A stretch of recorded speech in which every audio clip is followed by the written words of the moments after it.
Selamat sore buat kita semuanya, pemirsa Jurnal TV.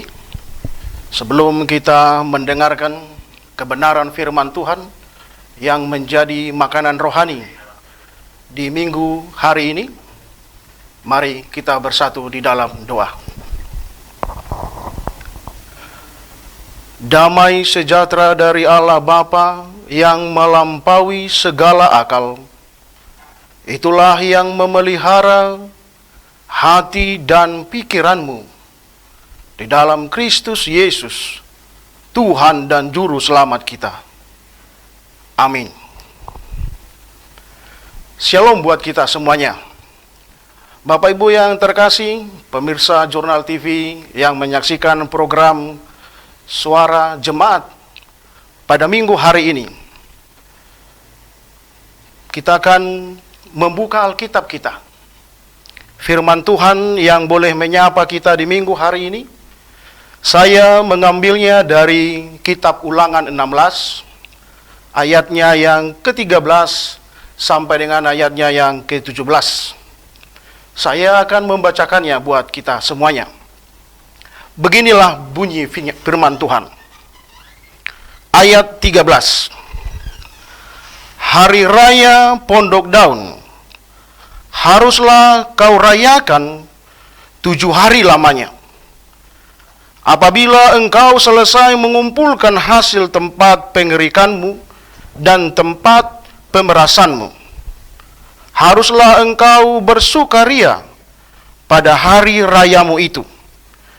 Engkau ini dan anakmu laki-laki, serta anakmu perempuan, hambamu laki-laki, dan hambamu perempuan, dan orang Lewi, orang asing, anak yatim, dan janda yang di dalam tempatmu. 7 hari lamanya harus engkau mengadakan perayaan bagi Tuhan Allahmu di tempat yang akan dipilih Tuhan, sebab Tuhan Allahmu akan memberkati engkau dalam segala hasil tanahmu dan dalam segala usahamu, sehingga engkau dapat bersukaria dengan sungguh-sungguh. 3 kali setahun, setiap orang laki-laki di antaramu harus menghadap hadirat Tuhan Allahmu ke tempat yang akan dipilihnya, yakni pada hari raya roti tidak beragi, pada hari raya 7 minggu, dan pada hari raya Pondok Daun. Janganlah ia menghadap hadirat Tuhan dengan tangan hampa. Di ayat yang terakhir, ayat 17. Tetapi masing-masing dengan sekedar persembahan sesuai dengan berkat yang diberikan kepadamu oleh Tuhan Allahmu. Sampai di situ pembacaan kita. Bapak Ibu yang terkasih, saya mengambil bacaan firman Tuhan hari ini dari pembacaan almanak gereja yang saya layani, tempat saya melayani di HKBP. Ini juga menjadi ayat khotbah di minggu ini, dan diberi tema ibadah dan persembahan kepada Tuhan. Bapak Ibu yang terkasih, apa yang membuat orang tidak mau beribadah? Apa yang membuat orang malas ke gereja? Pernahkah Bapak Ibu mengalaminya? Mengalami malas ke gereja atau tidak mau ke gereja? Hari ini kebenaran firman Tuhan mengingatkan kita pentingnya beribadah, pentingnya mempersembahkan diri kepada Tuhan. Saya punya ilustrasi, cerita bagi kita sebagai contoh kenapa orang terkadang malas untuk datang beribadah ke gereja. Pada suatu ketika Bapak Ibu, ada satu keluarga yang baru pulang dari ibadah minggu di gereja. Di dalam perjalanan mereka pulang, sang bapak mulai komplain kepada keluarganya di dalam mobil waktu perjalanan mau pulang. Dia berkata, ibadah hari ini sangat tidak enak. Khotbahnya begitu panjang. Lagunya terlalu slow, kuno. Bangku gereja maksudnya, keras, tidak nyaman. Bahkan para pelayan di gereja itu tidak peduli terhadap jemaat yang datang. Kalau seperti ini, besok-besok saya malas ke gereja. Malas ke gereja lagi. Begitulah komplain bapak itu menggerutu di mobil perjalanan pulang mereka. Ketika sang bapak berkata seperti itu, anaknya yang duduk di belakang menyahut, berkata kepada sang bapak, "Ya, si bapak," katanya, "hitung-hitung pertunjukan tadi lumayan baguslah, dengan harga 2.000 rupiah kita membayar," katanya. Mendengar itu, seluruh keluarga yang di dalam mobil itu merasa ditegur, tertegur oleh pendapat sang anak, yang membuat mereka berpikir ulang. Kita terkadang beribadah mengharapkan yang terbaik, tapi tidak ada kontribusi yang boleh menolong program dari sebuah gereja. Itu adalah ilustrasi sebagai salah satu contoh Bapak Ibu, terkadang kenapa orang menjadi malas ke gereja. Kenapa orang menjadi tidak mau datang ke gereja? Karena cenderung menilai, menghakimi, sehingga dia lupa apa sebenarnya tujuan kita untuk beribadah.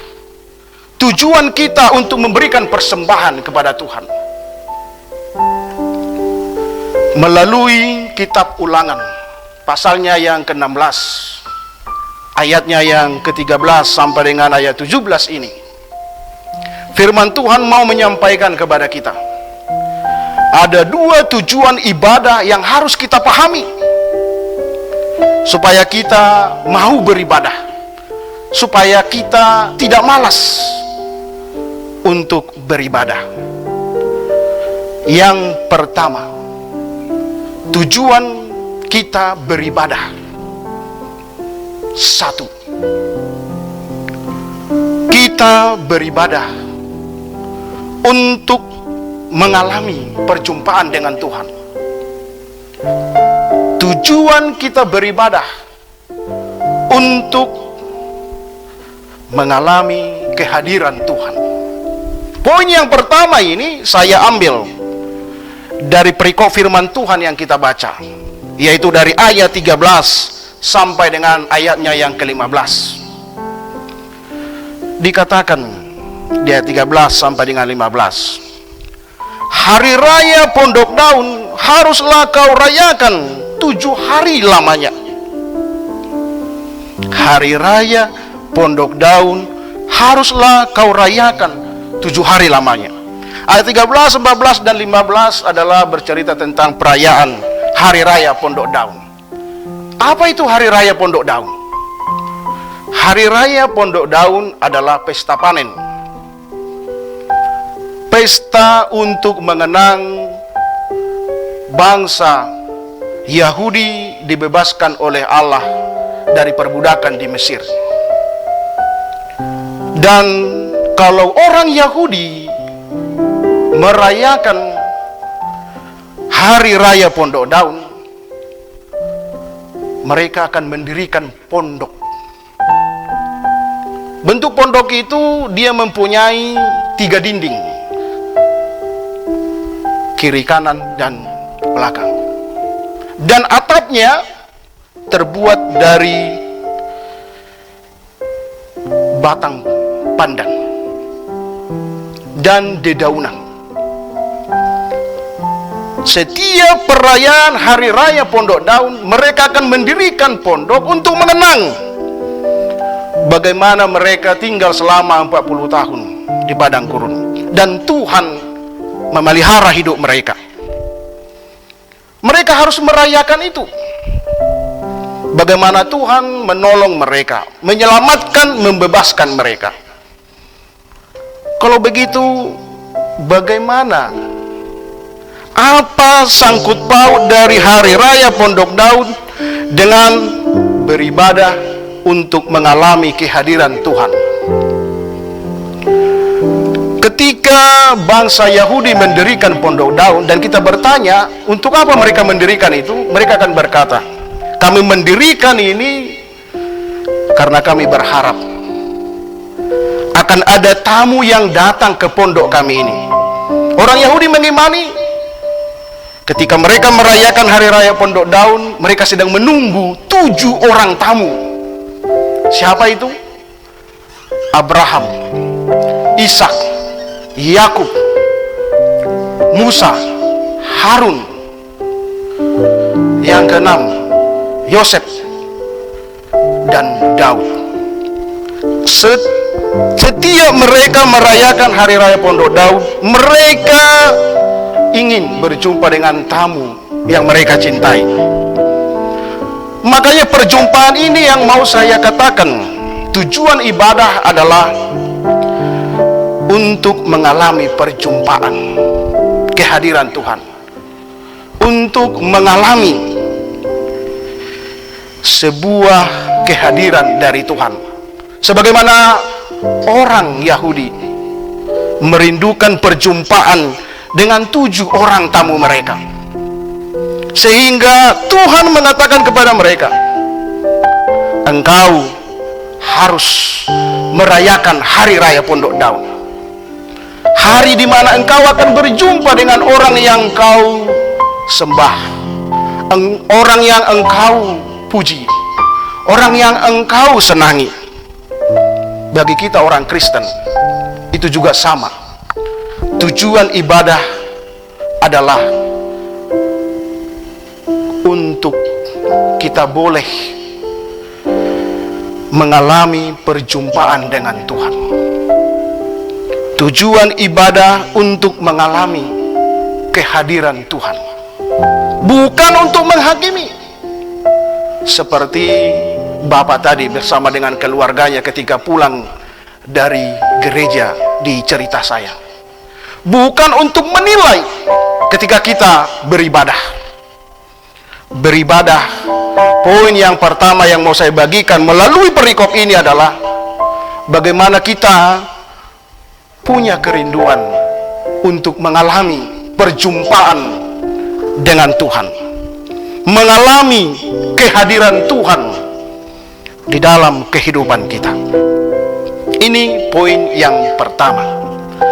Sebelum kita memasuki poin yang kedua yang mau saya bagikan dari tujuan kita beribadah, kita akan rehat sebentar. Jangan kemana-mana, pemirsa Jurnal TV.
Terima kasih buat kita semuanya pemirsa Jurnal TV yang masih tetap bersama-sama dengan kami di dalam pelayanan Suara Jemaat saat ini. Kebenaran firman Tuhan yang sudah kita dengarkan tadi yaitu poin pertama, tujuan kita bergereja adalah untuk mengalami perjumpaan dengan Tuhan. Tujuan kita bergereja adalah untuk mengalami kehadiran Tuhan di dalam kehidupan kita. Itu juga yang menjadi keinginan Allah kepada bangsa Israel. Sehingga mereka harus merayakan Hari Raya Pondok Daud. Sebagai wujud keinginan mereka, kerinduan mereka untuk boleh tetap merasakan perjumpaan dengan Tuhan ketika Tuhan masih selalu memelihara kehidupan mereka. Itu poin yang pertama yang saya bagikan dari pembacaan Ulangan 16 ayat 13 sampai dengan 17. Tujuan kita bergereja adalah untuk mengalami perjumpaan dengan Tuhan. Mengalami perjumpaan kehadiran Tuhan dalam kehidupan kita. Poin yang kedua, tujuan kita bergereja, tujuan kita beribadah adalah untuk memperbaharui komitmen ketaatan terhadap firman Tuhan. Jika poin yang pertama tadi tujuan kita beribadah adalah untuk mengalami perjumpaan dengan Tuhan, itu dari ayat 13 dan sampai dengan ayat 15. Dan untuk poin yang kedua ini, tujuan kita beribadah adalah untuk memperbaharui komitmen ketaatan terhadap firman Tuhan. Itu saya mengambilnya dari ayatnya yang ke-16 sampai dengan ayat 17. Di mana di ayat 16 dikatakan, 3 kali setahun setiap orang laki-laki di antaramu harus menghadap hadirat Tuhan. Kita garis bawahi kata menghadap hadirat Tuhan.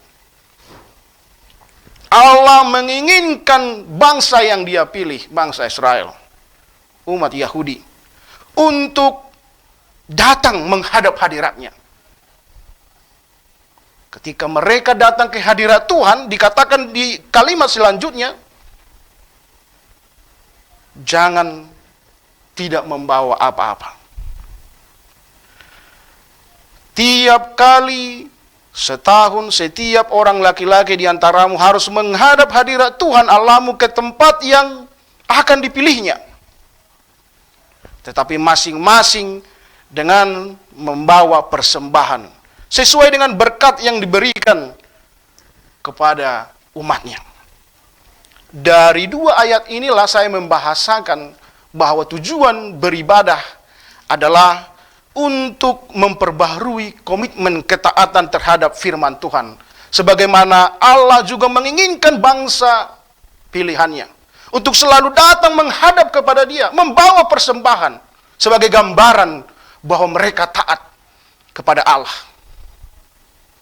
Bapak Ibu yang terkasih, dari 2 poin ini mau mengingatkan kita, tujuan kita beribadah adalah itu yang kita hidupi.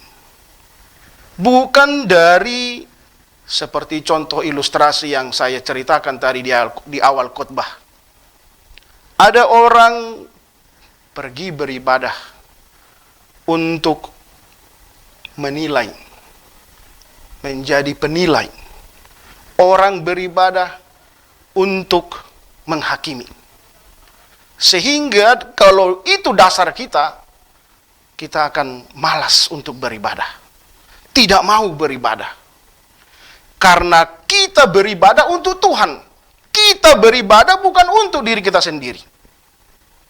Mari kita pegang erat dan kita hidupi 2 poin kebenaran firman Tuhan yang boleh kita ambil dari Ulangan 16 ayat 13 sampai dengan ayat 17. Kalau tema kita hari ini ibadah dan persembahan kepada Tuhan, di ayat 17 kita diberi pemahaman apa itu persembahan kepada Tuhan.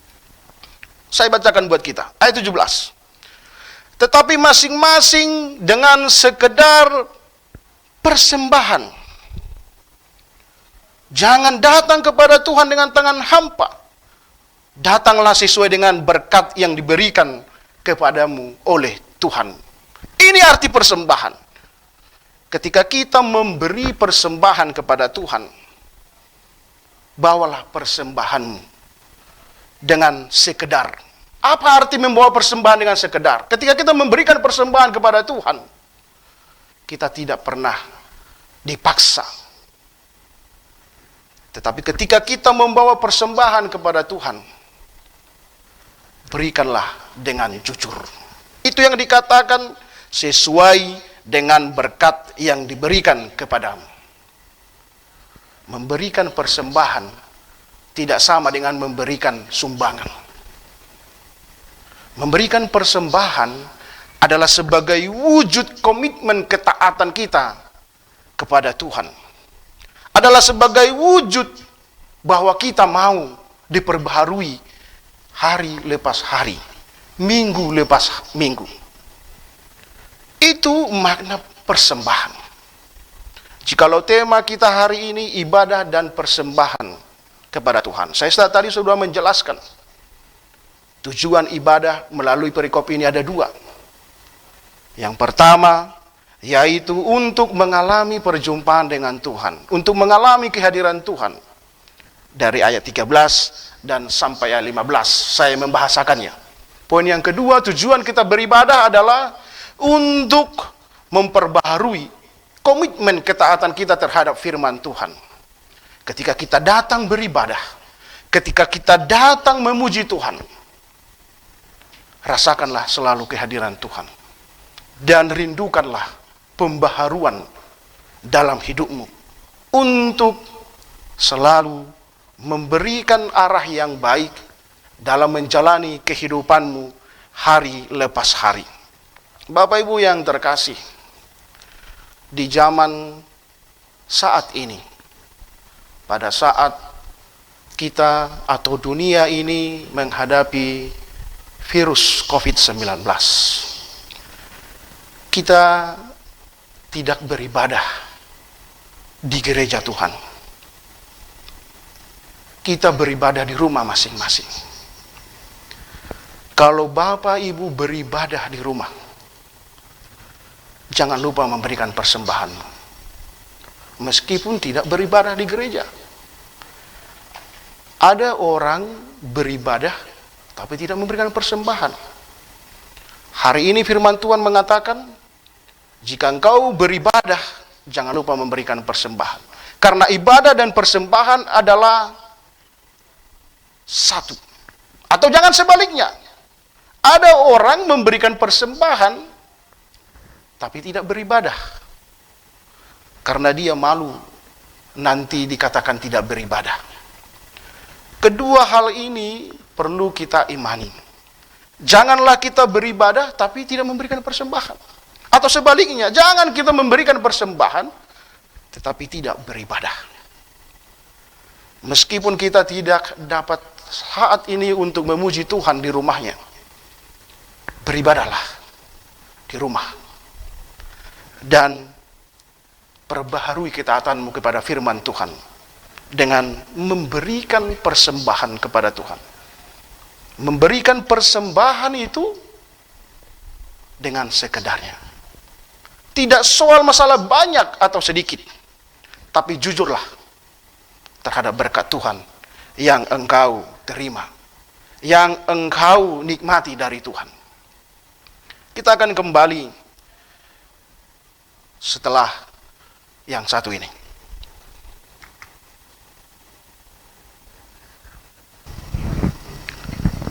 Terima kasih Bapak Ibu yang terkasih pemirsa Jurnal TV. Kita saat ini akan masuk ke dalam pesan firman Tuhan dari Ulangan 16 ayat 13 sampai dengan ayatnya yang ke-17 ini. Ada dua pesan firman Tuhan yang boleh kita hidupi satu minggu ke depan. Pesan firman Tuhan dalam masa pandemi virus corona Firman Tuhan mau mengatakan, poin yang pertama, jika hidup semakin sulit, jangan menjadi sulit untuk memuji Tuhan. Poin yang kedua, persembahan bukanlah tentang apa yang kau berikan kepada Tuhan, tetapi apa yang telah kau terima dari Tuhan. Dua poin inilah yang menjadi kekuatan kita untuk kita mau tetap beribadah kepada Tuhan, mau tetap untuk memberikan persembahan kepada Tuhan, sehingga apapun yang kita alami, Tuhan akan memberikan jalan keluar kepada setiap orang yang mempercayai Dia. Mari melakukan dan menghidupi firman Tuhan yang sudah mengingatkan kita, tujuan kita beribadah, tujuan kita untuk memberikan persembahan kepada Tuhan. Lakukanlah itu, maka engkau akan memperoleh berkat-berkat Tuhan di masa-masa dari apa yang kita alami sampai saat ini. Tetaplah sehat dan salam sehat buat kita semuanya. Ingat, beribadahlah selalu kepada Tuhan dan berikan yang terbaik dari hidup. Amin. Mari kita bersatu di dalam doa. Bapa di dalam surga, terima kasih Tuhan untuk kebenaran firman-Mu yang boleh menyapa hati dan pikiran kami. Engkau mengajari kami bahwa meskipun hidup kami terkadang semakin sulit, tapi kami jangan menjadi sulit untuk memuji Engkau. Apapun masalah yang kami hadapi, bahkan kami sedang mengalami, dunia ini sedang menderita dari pandemi virus corona. Itu merupakan kesulitan, tantangan bagi kami. Tapi tidak ada yang menjadi penghalang bagi kami untuk tetap beribadah kepada-Mu Tuhan. Kami tidak akan sulit untuk memuji dan memuliakan nama-Mu. Tidak ada yang boleh menghalangi kami, karena kami percaya dengan kami selalu beribadah kepada-Mu, Tuhan akan selalu memberkati, melindungi, dan mengajari kami di dalam hidup ini. Dan Engkau mengingatkan kami bahwa ketika kami mempersembahkan apa yang kami miliki kepada Tuhan, haruslah di dalam kejujuran kami masing-masing akan kesadaran berkat-Mu yang kami terima. Kuatkan kami Tuhan, dan berkati firman-Mu yang sudah menyapa hati dan pikiran kami. Dimanapun kami akan melanjutkan kehidupan kami, hadirlah bersama-sama dengan kami. Berkati Tuhan Jurnal TV yang menjadi sarana yang Engkau pakai untuk menyebarkan kebenaran firman-Mu. Setiap orang-orang yang bertugas dalam stasiun TV ini, berikan kekuatan dan kesehatan, berikan panjang umur, dan layakkan mereka Tuhan menjadi alat-Mu di dalam perpanjangan menyampaikan kebenaran firman-Mu. Inilah Tuhan doa kami. Ampunilah segala dosa dan kesalahan kami, supaya kami selalu layak disebut anak-anak-Mu. Hanya di dalam nama Tuhan Yesus Kristus kami akan selalu berdoa kepada Bapa di sorga. Amin.